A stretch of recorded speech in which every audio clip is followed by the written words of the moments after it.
Okay, so have you ever just stopped and really thought about the most private, most mysterious thing you'll ever own? I'm not talking about a secret or a memory. I'm talking about the actual feeling of being you, right now. It's the most familiar thing in the entire world, and yet it might just be the greatest mystery of all. So let's take a dive into that secret universe inside your head. Here's a question for you, and it sounds almost childishly simple. Why does chocolate taste like, well, chocolate, and not like vanilla? I mean, really think about it. We can map out all the science, right? The molecules hitting your taste buds, the signals firing up to your brain.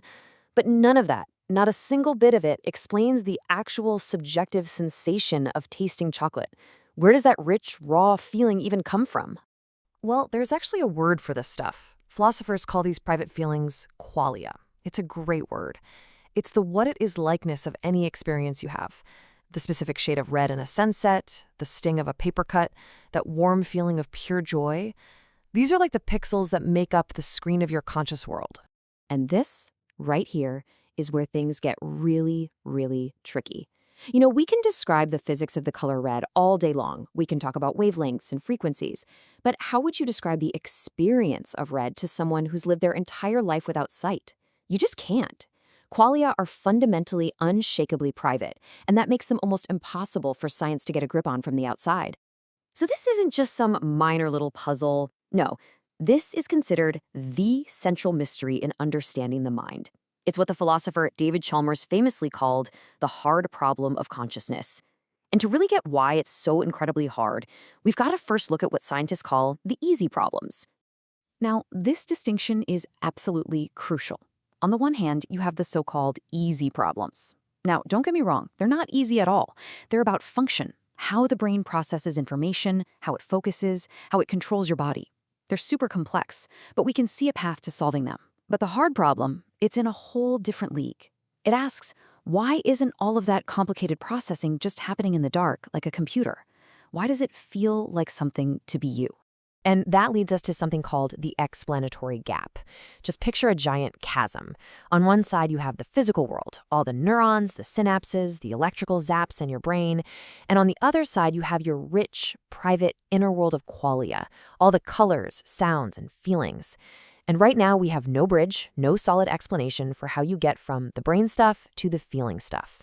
To really appreciate just how deep this chasm is, philosophers love to use these totally mind-bending thought experiments. They're designed to poke at our intuitions and really push the limits of what we think we know. So, let's kick things off with a brilliant scientist who's never once seen color. Okay, so meet Mary. Imagine she is the world's absolute foremost expert on color vision. She's read every textbook, she knows every single physical fact there is to know about how our eyes and brain process the color red. But here's the catch. She has spent her entire life in a room that is only black and white. She has never, ever seen color. So here's the million-dollar question. One day, the door opens and Mary walks outside and sees a red rose for the very first time. Does she learn something new? Now, if your gut says yes, that she learns what it's like to see red, then what you're really saying is that this subjective experience, this quali, is a type of knowledge that exists beyond all the physical facts. And that is a massive problem for any theory that claims the mind is just physical. All right, you ready for the next one? Because this one gets even weirder. Let me introduce you to the philosophical zombie, or P-zombie. Now, this isn't some monster from a horror movie. A P-zombie is a perfect atom-for-atom copy of a human being. It walks like you, it talks like you, it laughs at your jokes, it does everything exactly like a person would. But there's one tiny difference. There's nobody home. Zero inner experience. Just try to wrap your head around that. A P-zombie would tell you it's in pain if it gets hurt, it would tell you it loves you, it would seem to appreciate a beautiful sunset, but inside, it would feel absolutely nothing. As David Chalmers puts it, all is dark inside.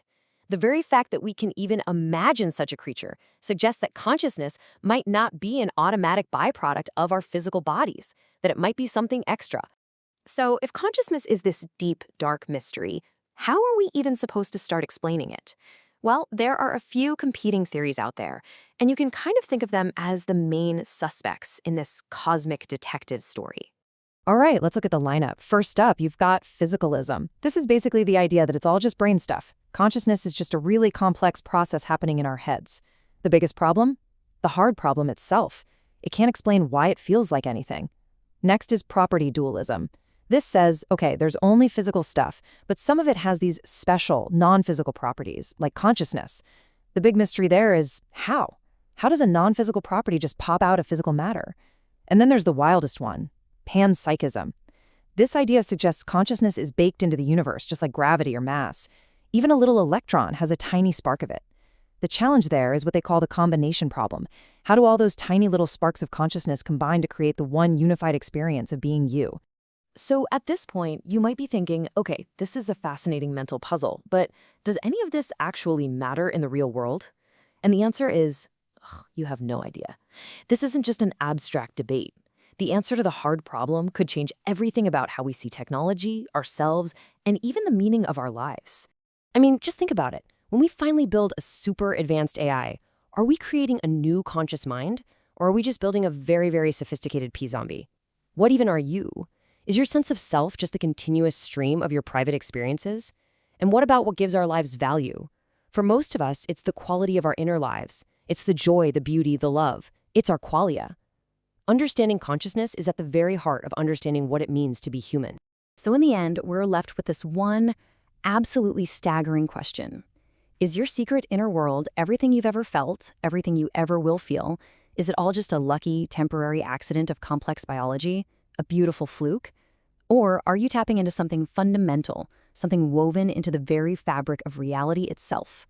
The answer, for now, is still waiting for us, somewhere in that gap between the world out there and the mystery in here.